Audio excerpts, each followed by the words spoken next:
Eh, Buenos días, profesor Ulises Piscoya. Nosotros somos el grupo número uno y vamos a pasar a hablar sobre el desarrollo de la experiencia de este laboratorio número dos, ¿no? Que es sobre el tema de modulación por ancho de pulso, PWM, y modulación por posición de pulso, PPM. En los que vamos a hablar va a ser mi compañero Diego Castillo y quienes hablan Nils Ordóñez. Ahora sí, vamos a comenzar con la exposición. Y le voy a dar el pase a mi compañero Diego Castillo. Buenos días, profesor. Hoy voy a explicar la modulación por ancho de pulso, o PWM. La PWM es una técnica de modulación en la que no variamos la amplitud del pulso ni su frecuencia, sino el ancho de cada pulso. Este método es ampliamente usado en comunicaciones, electrónica de potencia y también de control. ¿Qué es la modulación PWM? Eh, la PWM representa la información modificando el tiempo durante la cual la señal permanece en nivel alto dentro de un periodo fijo. En sencillas palabras, PWM es la señal analógica que se convierte en pulsos digitales cuya duración depende del valor de la señal original. Es decir, se mantiene la frecuencia constante, la amplitud constante, y lo que cambia es la duración del pulso, ¿no? El ancho.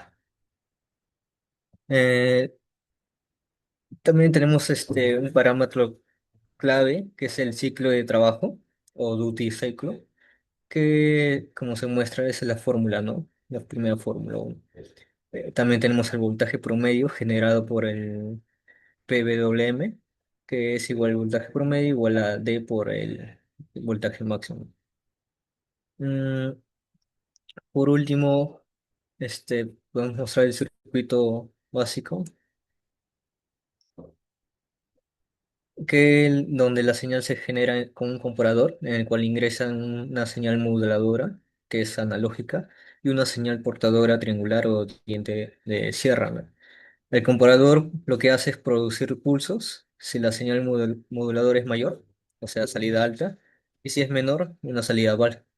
Y el resultado sería un tren de pulsos con ancho variable. Ahora, la demodulación.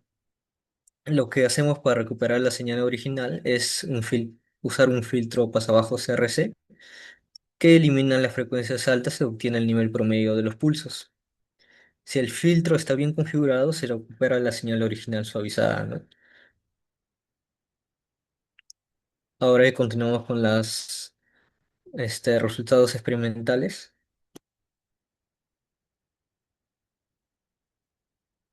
Sí, ajá. En el experimento uno lo que se hizo es variar la tensión de entrada entre -2 a 2 y se observó el ancho de pulso que aumentó a mayor voltaje, ¿no? En el experimento 2, que es la modulación con señal sinusoidal, se usaron frecuencias de 500 Hz y 2 kHz y se observó la señal PWM siguiendo la forma sinusoidal en el ancho de pulsos. Mientras en el experimento 3, que trata sobre el espectro de PWM, se analizó con un analizador de espectros y se evidenció la presencia de componentes armónicos debido a la forma pulsante. En el experimento 4 se probó el filtro a 4 kHz, 2 kHz y 1 kHz. Lo que se notó es que a mayor frecuencia de corte, mejor recuperación de la señal. Y si el filtro es muy bajo, lo que aparece es una distorsión.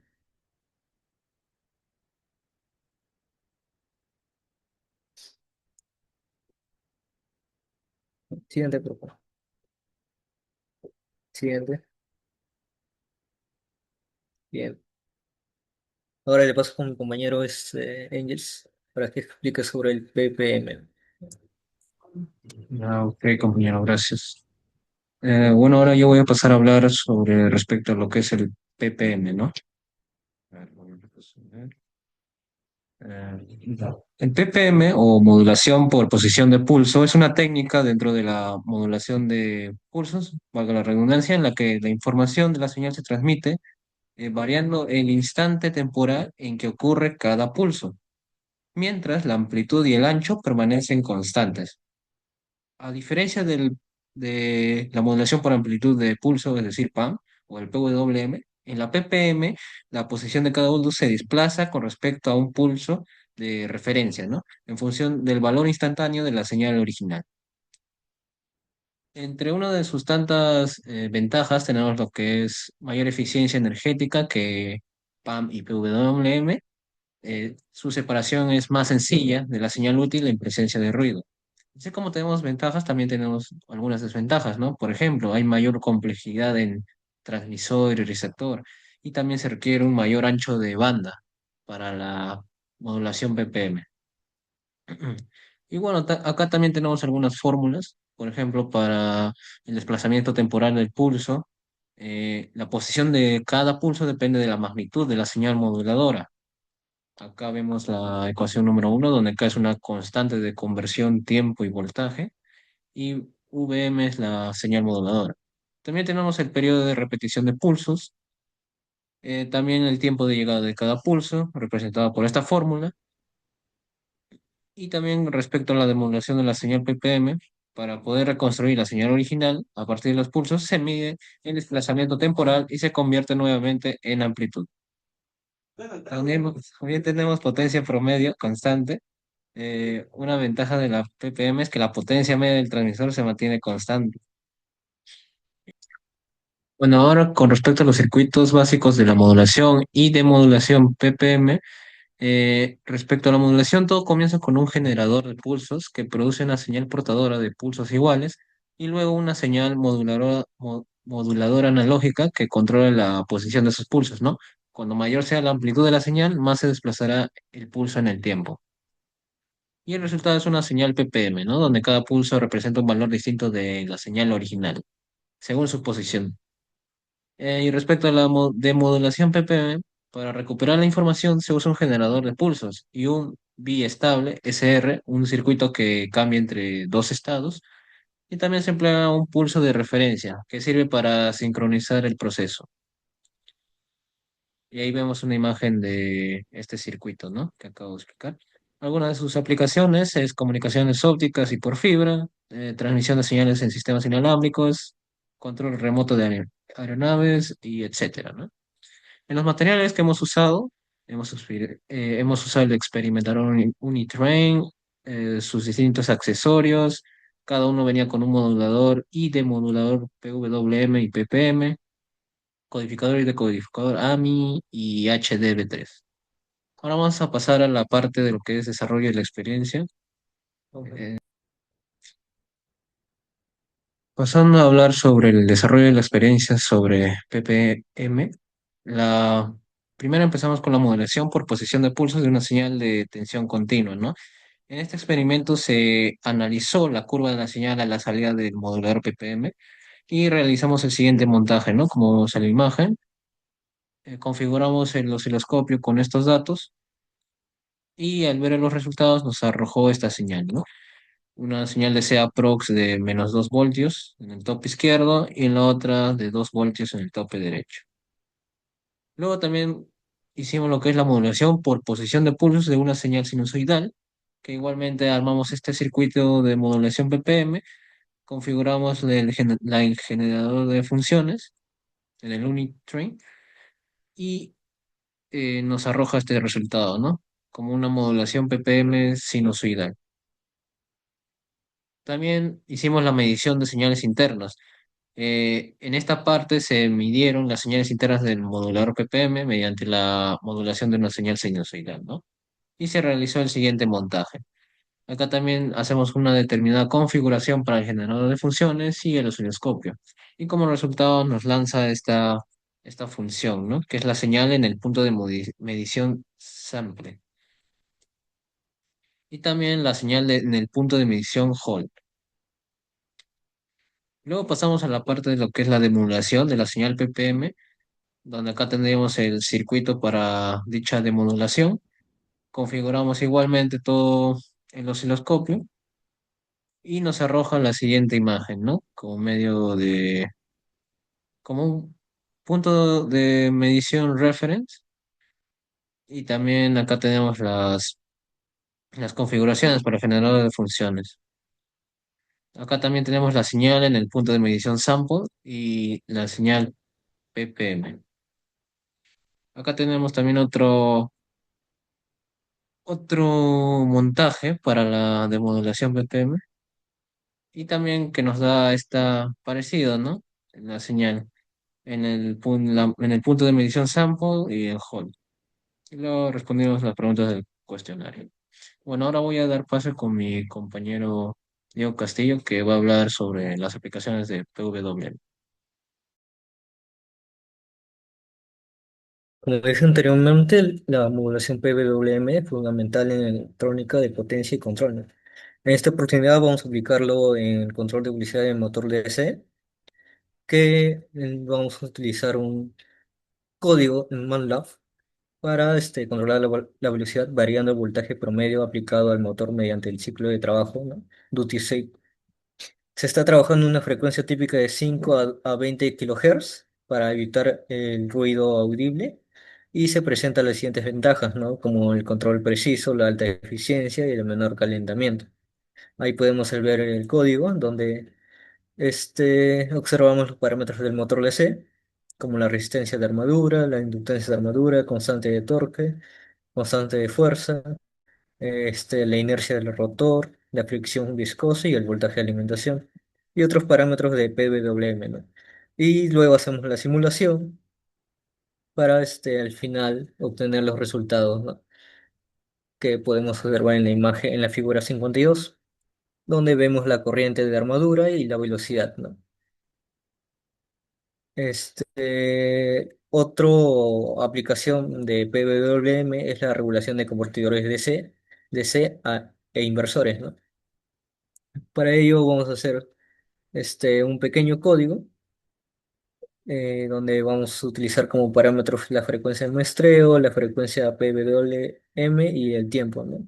Y también una señal de referencia que va a ser el control de tensión, para al final obtener el resultado que se muestra en la figura 53 del PWM para convertidor DC inversor. Otro aplicación es el control de brillo en LEDs. Ahí tenemos otro pequeño código en MATLAB, donde tenemos los mismos parámetros anteriores, y en este caso vamos a agregarle colores, ¿no? El RG y el B, ¿no? Y obtenemos lo que podemos observar en la figura 54, que es el PWM para el control de brillo de LEDs, ¿no? Ahí podemos ver los tres colores. Por último, tenemos los amplificadores de clase D, que serían de audio, donde utilizamos un código con los mismos parámetros para PWM, ¿no? Frecuencia de muestreo, tono de 1 kHz, frecuencia de portadora y el tiempo. Y como resultado obtenemos lo que podemos observar en la figura 55, que es el amplificador del audio, ¿no? También tenemos el control de servomotores y microcontroladores. Ahí tenemos el código y también podemos ver en la imagen 56 el resultado, ¿no? Del que nos arroja este código, ¿no? Ya por último, si tenemos la inyección electrónica automotriz y actuadores, ¿no? Donde vamos a utilizar los mismos parámetros, como siempre, la frecuencia de muestreo, la frecuencia de PWM y el tiempo, ¿no? Y la señal simulada de lo que va a demandar el combustible. Y obtenemos el resultado de la figura 57, ¿no? Lo que es la inyección electrónica. Ahora le paso con mi compañero Orlóñez para que explique sobre las aplicaciones de PPM. Bueno, ahora pasando para las aplicaciones de PPM, es fundamental saber estas aplicaciones donde se ve la eficiencia energética y la inmunidad al ruido, que puede llegar a ser crítico, ¿no? A diferencia del PWM, en el PPM la información se codifica en la posición temporal del pulso, no en su ancho. Y vamos a ver algunas de sus aplicaciones, ¿no? Con programas en MATLAB, con códigos de MATLAB. Bueno, como primera aplicación tenemos comunicaciones ópticas en fibra, satélites, espacio profundo. Acá vemos el primer código donde usamos como parámetros el orden de ppm. Le damos un orden de 4 posiciones, también 10 símbolos y también agrupamos bits por símbolo, ¿no? Luego hacemos una conversión de binario a decimal, generamos luego la señal ppm y les damos estos parámetros, ¿no? Duración del símbolo, duración del pulso y la frecuencia de muestreo. Y al compilar y ejecutar este código nos lanza este resultado, ¿no? Que nos daría la señal ppm, ¿no? En comunicaciones ópticas. También otra aplicación importante es el radiocontrol de aviones, drones y autos en RC, donde determinamos el número de canales. Por ejemplo, en este caso le puse 4. También los tiempos en milisegundos en cada canal, la duración del frame, el tiempo de muestreo y demás parámetros, ¿no? Y al ejecutar esto nos lanza este resultado, que sería una trama BPM en radiocontrol. Otra aplicación importante es la telemetría y transmisión de señales biomédicas. Igualmente lo ejecutamos, hacemos un pequeño código donde le damos el tiempo, la señal simulada de SG, el número de posiciones, la duración del símbolo, y al ejecutar nos lanza este resultado, ¿no? Que sería una ppm aplicada a telemetría biomédica, en el ejemplo de SG. Otra aplicación importante sería para sistemas con alta inmunidad al ruido, ¿no? Por ejemplo, militares, especiales. Para eso también configuramos un número determinado de símbolos, le damos los parámetros del tiempo, de la frecuencia, añadimos un ruido blanco gaussiano para poder ver este sistema de alta inmunidad. Lo ejecutamos y luego nos lanza esta gráfica, ¿no? Que sería una señal PPM con ruido para entornos militares y espaciales.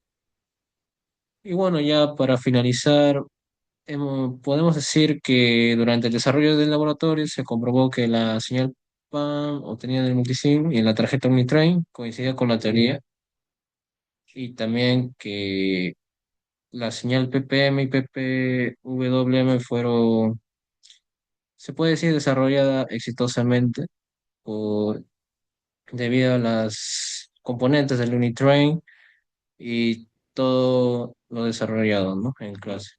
Muchas gracias, eso es todo por nuestra parte. Gracias.